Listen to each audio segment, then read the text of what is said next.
Hello students, good morning. Myself Dhananjay Kumar Upadhyay,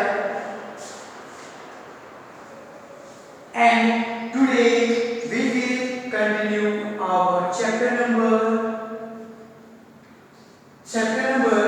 3. Chapter number 3. The name of chapter is the nationalism in India. Okay, in previous video we have to already discuss about the Salt movement started by Gandhiji, but in this video we have to discuss about the Gandhi Irving Pact and the participations and their varying expectation for the Salt movement or civil disobedient movement. First of all, we discuss about the Gandhi Irving Pact. Okay, Gandhi Irving Pact क्या है? हमने previous video में इसके बारे में बात भी कर दिया है ना। मिस जिस टाइम पे इंडिया में सिविल डिसोबीडियंस मूवमेंट को कंडक्ट किया जा रहा था, उस टाइम पे इंडिया का जो गवर्नर जनरल था वो कौन था? लॉर्ड इरविन, है ना। तो जब महात्मा गांधी ने ये देखा कि जो ब्रिटिश गवर्नमेंट है ये लोग क्या कर रहे हैं कि बहुत सारे लोगों को जबरदस्ती मार रहे हैं, उनको पीट रहे हैं, जबरदस्ती उनको जेल में बंद कर दे रहे हैं, तो इसके द्वारा क्या हुआ कि महात्मा गांधी ने अपने सिविल डिसोबीडियंस मूवमेंट को विथड्रॉ करने का डिसीजन लिया। इसके लिए 4 मार्च, आपके बुक में शायद 5 मार्च दिया हुआ है, 4 मार्च या हम ये कह सकते हैं 5 मार्च भी कह सकते हैं, ठीक है। 5 मार्च 1931 को ब्रिटिश गवर्नमेंट और महात्मा गांधी के बीच एक ट्रीटी हुई, एक संधि हुई, जिसमें बहुत सारे पॉइंट्स पे चर्चाएं हुई, है ना। तो इस वजह से क्या हुआ कि इस गांधी इरविन पैक्ट में ये जो मीटिंग हुआ था, इसीलिए इस मीटिंग को हम लोग गांधी इरविन पैक्ट कहते हैं, क्योंकि इस मीटिंग में कांग्रेस की तरफ से महात्मा गांधी और ब्रिटिशर्स की तरफ से लॉर्ड इरविन क्या थे, इस मीटिंग को ऑपरेट कर रहे थे। इसीलिए इस मीटिंग को हम लोग गांधी इरविन पैक्ट के नाम से जानते हैं, जो कि 5 मार्च 1931 को हुआ था, ठीक है। तो इस पैक्ट के होने के बाद महात्मा गांधी ने क्या किया, अपने सिविल डिसोबीडिएंट मूवमेंट को इन्होंने विथड्रॉ कर दिया, ठीक है। अब हम देखते हैं कि हमारे इंडिया में ऐसे कौन-कौन से कम्युनिटीज थे, ऐसे कौन-कौन से ग्रुप्स थे जिन्होंने महात्मा गांधी द्वारा स्टार्ट किए गए सिविल डिसोबीडिएंट मूवमेंट में उन्होंने महात्मा गांधी का सपोर्ट किया। तो आइए हम उन्हीं कम्युनिटी के बारे में आज की इस वीडियो में बात करने वाले हैं। तो इनमें ये कौन-कौन से लोग थे? पहले थे रिच लैंडलॉर्ड्स। पहले कौन थे? Rich landlords. सेकंड थे द पुअर पीजेंट्स। फर्स्ट थे द रिच लैंडलॉर्ड्स, सेकंड थे द पुअर पीजेंट्स, थर्ड थे द बिजनेस क्लास, फोर्थ थे the industrial working class and fifth Owens, ठीक है। ऐसे 5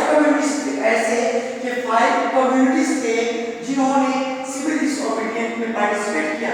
अब आइए हम देखते हैं कि ऐसे कौन से रीजंस थे जिन रीजंस की वजह से, चाहे वो रिच लैंडलॉर्ड्स हो, पुअर पीजेंट्स हो, इंडस्ट्रियल वर्कर हो, उसका इंडस्ट्रियल क्लास हो या फिर वुमेन्स, इन सब ने सिविल डिसोबीडिएंट में पार्टिसिपेट किया। हम इसके बारे में 1 बाय 1 डिस्कस करेंगे। तो हम पहले बात करते हैं रिच लैंडलॉर्ड्स की।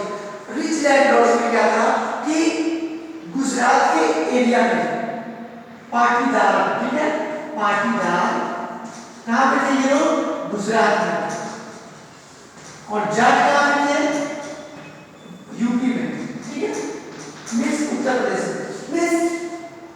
कुछ ऐसे रिच लैंडलॉर्ड्स थे जैसे गुजरात में पाटीदार और उत्तर प्रदेश में जाट। ये लोग क्या करते थे कि अंग्रेजों से, है ना, ये लोग पट्टेदार यानी पार्टी पे या रेंट पे लोग जमीन को लेते थे, ठीक है। उसमें ये लोग क्या करते थे, कैश क्रॉप्स को ग्रो करते थे। लेकिन जब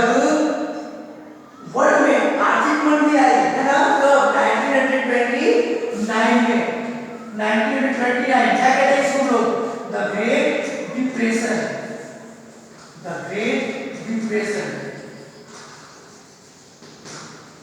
ठीक है। जब 1929 में द ग्रेट डिप्रेशन आया तो उसी द ग्रेट डिप्रेशन में क्या हुआ कि जो रिच लैंडलॉर्ड्स हैं उनके पास अब जितनी भी कैश क्रॉप्स को बेचने के बाद जो उनके पास कैश बची हुई थी उस कैश से क्या करते थे, गवर्नमेंट के टैक्स को पे करते थे। लेकिन आफ्टर द ग्रेट डिप्रेशन के बाद जब इनकी कैश खत्म होने लगी तो ये लोगों को गवर्नमेंट का टैक्स पे करने में काफी प्रॉब्लम होने लगा।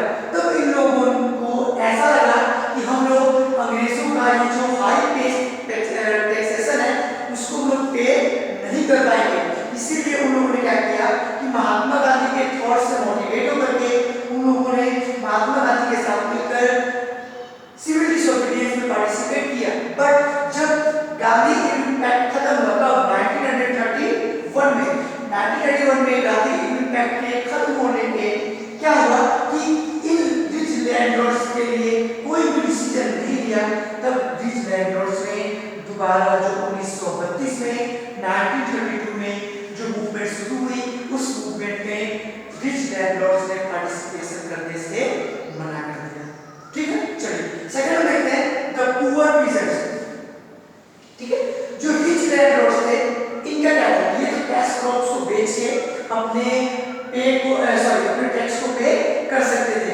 लेकिन जो पुअर पीजेंट्स थे, जो छोटे किसान थे, जो गरीब किसान थे, उनके पास समस्याएं इतनी नहीं थी। वो क्या करते थे कि जमींदारों से, है ना, या रिच जो लैंडलॉर्ड्स थे जैसे जमींदार, उनसे वो क्या करते थे, रेंट पे लैंड को लेते थे और उसमें क्रॉप्स को ग्रो करते थे।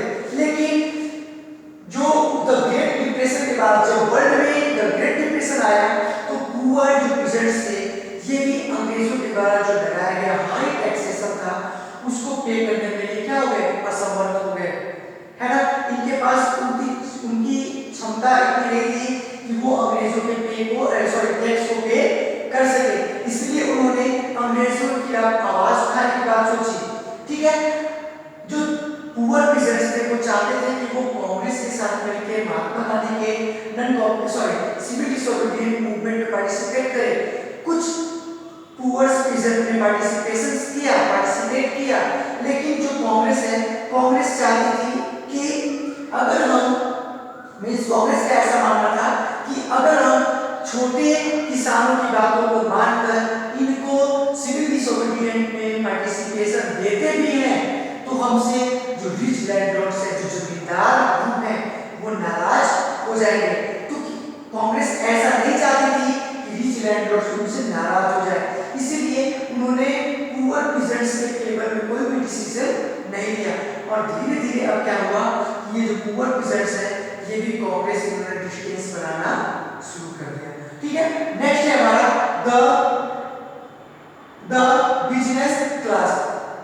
जो व्यवसायिक लोग हैं इनके पास भी समस्याएं थी। कैसी समस्याएं? फर्स्ट वर्ल्ड वॉर के टाइम पे क्या हुआ कि जो इंडिया के बिजनेस क्लास थे इन्होंने अपने प्रोडक्ट को बहुत ज्यादा मात्रा में बेचा, इससे उनकी अच्छी खासी इनकम भी हुई। लेकिन द ग्रेट डिप्रेशन के बाद जब इनकी भी कैश खत्म होने लगी तो ये भी टैक्स देने में असमर्थ हो गए, है ना। तो जो इंडियन बिजनेस क्लास के जो लोग थे उनका ये मानना था कि विदेशों से जो थिंग्स की इंपोर्ट हो रही है वो ना हो। ठीक है, इससे क्या होगा, अगर विदेशों से कोई भी इंपोर्ट होगा, विदेशों से अगर कोई भी वस्तुओं की इंपोर्ट होगी तो इंडिया में जो भी स्वदेशी थिंग्स बनाई जा रही है उसकी डिमांड बढ़ जाएगी, घट जाएगी। तो इंडियन बिजनेस क्लास ऐसा बिल्कुल भी नहीं चाहते थे। ठीक है, वो चाहते थे कि इंडिया में अगर हमारी बिजनेस इस्टेब्लिश है तो हमारे ही प्रोडक्ट को इंडिया में बनाया जाए और उसका इंपोर्ट विदेशों में किया जाए। इसके लिए ये लोग दो चीजों पे बल देते थे। इनकी डिमांड दो थी। पहली डिमांड क्या थी? पहली डिमांड थी protection against import of foreign goods. Foreign से जो भी गुड्स का इंपोर्ट हो रहा है उसके लिए इनको प्रोटेक्शन चाहिए, सुरक्षा चाहिए। इस विदेशों से कोई भी गुड्स का इंपोर्ट हमारे इंडिया में ना हो सके। ठीक है, सेकंड तरीका free business from colonial restriction. दूसरी डिमांड ये थी कि हमको जो औपनिवेशिक हमारे ऊपर जो औपनिवेशिक रिस्ट्रिक्शन, जो औपनिवेशिक पाबंदियां हमारे ऊपर लगाई गई है, चाहे वो हाई टैक्सेशन हो या हमारा जो बिजनेस करने का जो लेवल है वो सीमित कर दिया गया हो, इससे वो चाहते थे कि हम जो बिजनेस करें वो कैसा हो, बिल्कुल फ्री बिजनेस हो। मींस हमारे जो बिजनेस क्लास के लोग थे वो ये चाहते थे कि फॉरेन से जो गुड्स आ रही है, जो वस्तुएं इंपोर्ट हो रही हैं, उसको कम किया जाए, उसको सुरक्षित किया जाए। और सेकंड था फ्री बिजनेस करना, मींस बिना किसी restriction, without any restriction free business को एस्टैब्लिश करना। जैसा कि अभी आप लोगों ने हमारे माननीय प्रधानमंत्री का परसों आप लोगों ने अगर स्पीच सुना होगा तो उसमें हमारे पीएम ने क्या बोला है कि जो भी स्वदेशी थिंग्स हैं, जो लोकल ब्रांड्स हैं, उन लोकल ब्रांड्स का हमें ज्यादा से ज्यादा यूज करना चाहिए। जो फॉरेन ब्रांड्स हैं उन ब्रांड्स के पीछे में नहीं भागना चाहिए। इसका मतलब क्या है, अगर फॉरेन से हम लोग ब्रांड का यूज कर रहे हैं, फॉरेन से आने वाली वस्तुओं का यूज कर रहे हैं, चाहे वो एडिडास हो, है ना, पैनासोनिक हो, ऐसे बहुत सारी कंपनियां हैं जिनका हम लोग use day to day life में करते हैं। तो इसकी वजह से क्या होता है, हमारे इंडिया के छोटे छोटे जो इंडस्ट्रियल वर्कर्स हैं, जो छोटे छोटे इंडस्ट्री हैं, उनकी जो डिमांड है वो ज्यादा हमारे बीच नहीं हो पाती है। तो ये कहना है कि अगर हम अपने इंडियन गुड्स को डिमांड में लाए, अपने इंडियन गुड्स को यूज करें, तो इसकी डिमांड इंडिया में ही नहीं बल्कि पूरे वर्ल्ड में भी इसकी डिमांड हो सकती है। तो यही चीज 1929 के ग्रेट डिप्रेशन में भी दिखाई देती है।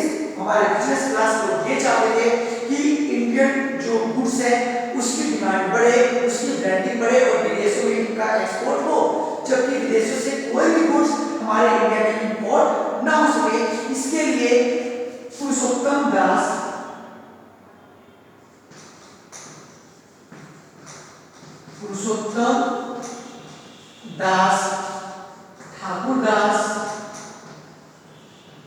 ठाकुरदास एंड जीडी बिरला, ठीक है, पुरुषोत्तम दास, ठाकुरदास एंड जीडी बिरला उस टाइम कुछ ऐसे बिजनेसमैन थे जिन्होंने कुछ ऑर्गेनाइजेशन, कुछ इंडस्ट्रियल ऑर्गेनाइजेशन को इन्होंने एस्टैब्लिश किया, जिसमें फर्स्ट था Indian industrial and commercial Congress, Indian industrial and commercial Congress. इसकी स्थापना 1920 में की गई, जबकि 1927 में फिक्की की स्थापना की गई। FICCI means federation of Indian chamber and commercial industry, ठीक है, federation of the Indian chamber of commerce and industries. इसकी स्थापना 1927 में की गई। और जो बिजनेस क्लास के जो लोग थे, इनकी एक डिमांड और थी, ये थी आपका रूपी स्टालिन। रूपी स्टालिन का मतलब क्या था, विदेशी निवेश को रोकना, है ना। रूपी स्टालिन का मतलब विदेशी निवेश को रोकना, मींस बाहर से जो कंपनियां आती हैं, फॉरेन से जो कंपनियां आती हैं, वो हमारे देश में करती है, पैसा लगाती है, अपना व्यापार करती है, अपना बिजनेस करती है और ज्यादा से ज्यादा प्रॉफिट कमाती है। तो हमारे बिजनेस क्लास के लोग ये चाहते थे कि विदेशों से कोई भी व्यक्ति क्या करे, यहाँ पे अपनी पूंजी को निवेश ना करे, है ना, जबकि यहाँ पे हमारी ही केवल इंडस्ट्रियल एरिया डेवलप हो। चलिए नेक्स्ट है द इंडस्ट्रियल वर्किंग क्लास। अब इंडस्ट्रीज में काम करने वाले जो मजदूर थे, जो श्रमिक थे, है ना, तो सिविल डिसोबीडियंस मूवमेंट में केवल नागपुर के ही ऐसे वर्कर्स थे जिन्होंने सिविल डिसोबीडियंस में पार्टिसिपेट किया था, जबकि पूरे इंडिया से और किसी ने भी पार्टिसिपेशन नहीं किया।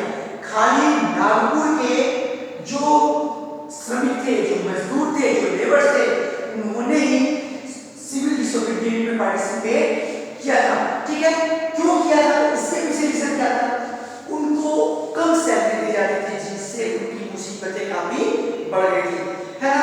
तो उन लोगों को ऐसा लगा कि हमारी सैलरी क्या है, बहुत कम है, उस सैलरी से हमारी डे टू डे लाइफ अच्छे से नहीं चल पा रही है। और उसी टाइम पे महात्मा गांधी के थॉट से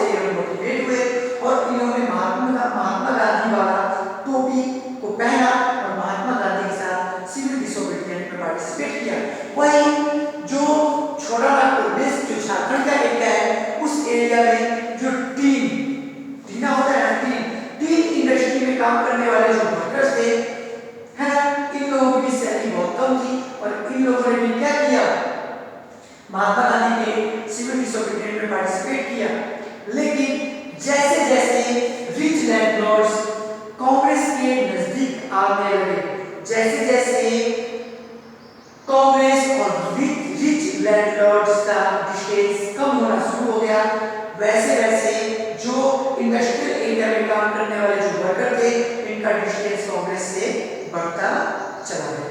ठीक है, नेक्स्ट है हमारा वोमेन्स ने भी सिविल डिसोबीडियंस में पार्टिसिपेट किया।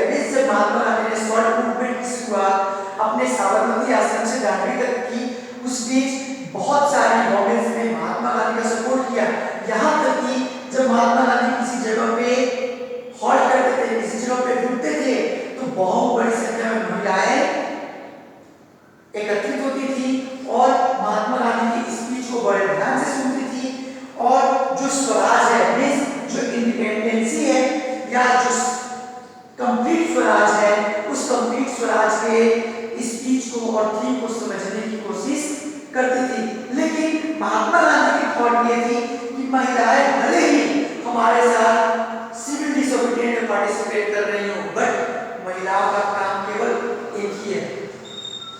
वो कौन सा काम है? घर पे रहना, घर पे रहने के बाद घर का चूल्हा चौका करना, अपने परिवार की जिम्मेदारी को संभालना। इससे क्या हुआ, बहुत सारी महिलाओं के मन में अलग अलग भावनाएं पैदा होना शुरू हो गया और अंततः महिलाओं ने अपने आप को इंडियन मूवमेंट से अलग करना शुरू कर दिया। ठीक है, तो इस तरह से हम लोगों ने देखा कि ऐसी कौन कौन सी कंडीशंस थी, ऐसी कौन कौन सी परिस्थितियां थी जिन परिस्थितियों की वजह से भारत के बहुत सारे ग्रुप्स ने सिविल डिसोबीडियंस में पार्टिसिपेशन करना शुरू किया। ठीक है, आप लोगों से मैं रिक्वेस्ट करता हूं कि जिन टॉपिक्स को समझने आपको प्रॉब्लम हो रही हो, प्लीज उस टॉपिक से आप क्वेश्चन मुझसे एराइज कीजिए और क्वेश्चन को आप मुझसे पूछ सकते हैं। मैं एक चीज देखता हूं कि यहाँ से जो वीडियो आपको प्रोवाइड किया जाता है, आप उस वीडियो को नहीं देखते हैं, बहुत गलत बात है, बहुत ही गलत बात है। ठीक है ना, मेरी आपसे रिक्वेस्ट है कि आप इस वीडियो को देखिए और चीजों को समझने की कोशिश कीजिए। ठीक है, तो आज की वीडियो में इतना ही। That's all and thank you.